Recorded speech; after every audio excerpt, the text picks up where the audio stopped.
पण माझ्या चॅनलला लागायच्या अगोदर लावू नका. आज एवढं एक मिनिट. महायुतीचे उमेदवार शेखर निकम सर हे 265 चिपळूण संगमेश्वर मतदारसंघातून निवडून आलेले आहेत आणि समाजसेविका राधा लवेकर मॅडम यांनी भ्रष्टाचाराच्या विरोधात, विरोधी उमेदवाराच्या भ्रष्टाचाराच्या विरोधात आवाज उठवला होता. त्यांच्याकडून आपण प्रतिक्रिया जाणून घेऊया. लवेकर मॅडम, आपण काय सांगाल?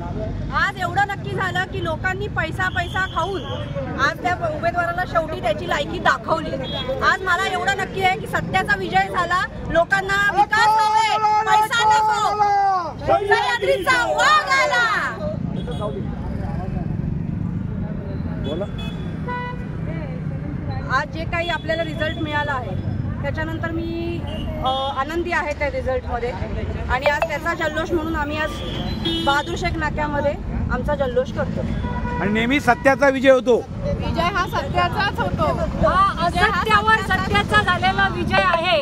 लोकांनी विकास कामाला भरभरून मत दिलेलं आहे आणि ज्यांनी पैशाचा धुमाकूळ घातलेला त्यांना त्यांची जागा दाखवून दिलेली आहे.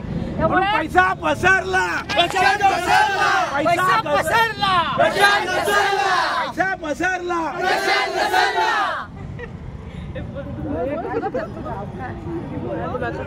आज तुम्हाला कसं वाटतंय? आज मला खूप आनंद होतोय की शेखर सर हे निवडून आलेले आहे आणि सत्याचा विजय झालेला आहे.